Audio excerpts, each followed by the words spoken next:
हैदराबाद में आयोजित intellectual meet में रक्षा मंत्री राजनाथ सिंह ने बयान दिया है। सिंधु का पानी आतंकवाद के संरक्षकों तक नहीं पहुंचने देगा भारत। रक्षा मंत्री ने आतंकवाद को पाकिस्तान के समर्थन की निंदा की है। कहा कि शांति की भाषा नहीं समझने वालों को ऑपरेशन सिंदूर से जवाब मिला। इंटेलेक्चुअल मीट का आयोजन और इसी दौरान रक्षा मंत्री राजनाथ सिंह का यह बयान।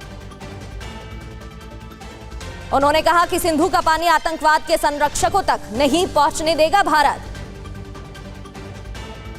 हम लोगों ने कहा था अगर भारत पर आतंकी हमला हुआ तो हम पाकिस्तान का दाना पानी बंद कर देंगे, हम लोगों ने कहा था। और पहलगाम आतंकी हमले के बाद हमने इंडस वाटर वैली को सस्पेंड करके बता दिया कि जिनकी आंख का पानी मर गया हो उन्हें हमसे पानी की उम्मीद नहीं रखनी चाहिए।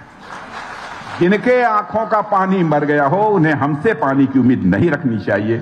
यह इंडस वाटर वैली को सस्पेंड करके हमने साबित कर दिया है।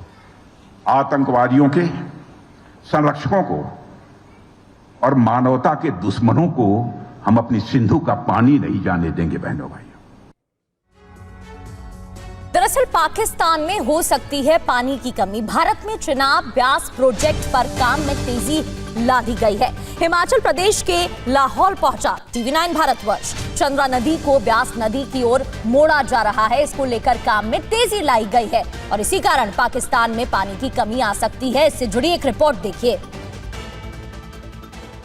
इस समय मेरी मौजूदगी जो है वो लाहौल स्पीति की सिसु घाटी के अंदर मौजूद है। यहाँ पे ये है वो चंद्रा नदी जो आगे जाकर चेनाब का रूप धारण कर लेती है भागा नदी के साथ मिलने के बाद। यहाँ पर अगर आप देखेंगे तो फिलहाल ये जो पहाड़ी आप देख रहे हैं, इस पहाड़ी के इस तरफ अगर आप देखेंगे तो ये पहाड़ी जो है इस तरफ हम सिसु घाटी पड़ती है, लेकिन दूसरी तरफ है वो मनाली है। यानी कि मनाली के साथ ही ब्यास नदी बहती है और भारत सरकार की जो परियोजना है वो इन्हीं पहाड़ों को चीरकर दरअसल इस घाटी पर, इस जगह पर एक 9 मीटर का एक बांध बनाया जाएगा, बैराज बनाया जाएगा, जिसमें चंद्रा नदी का पानी जो है वो रोका जाएगा।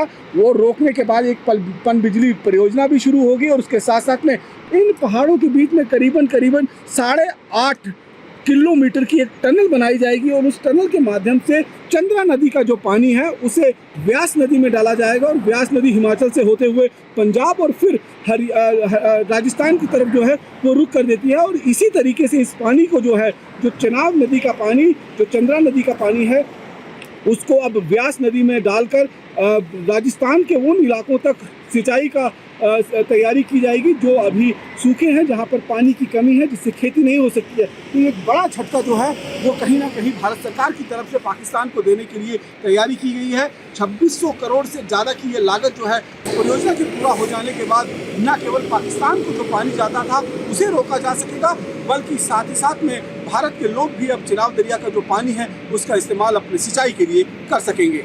रमन सैनी, सिसु घाटी, लाहौल स्पीति, हिमाचल। सवाल यही, प्यासा तड़पेगा पाकिस्तान क्या? क्योंकि भारत की तरफ से तो तैयारी की गई है। खबर क्या है? तेजी से चेनाब ब्यास लिंक प्रोजेक्ट पर काम किया जा रहा है। चेनाब के पानी को ब्यास नदी में मोड़ा जाएगा और इससे भारत में चेनाब के पानी का ज्यादा इस्तेमाल किया जाएगा। प्रोजेक्ट से पाकिस्तान में पानी की भारी कमी होगी और पाकिस्तान के पंजाब की जीवन रेखा है चेनाब नदी। यहाँ पाकिस्तान में गेहूं, चावल, कपास की खेती पर सीधा असर होगा, प्रभाव पड़ेगा।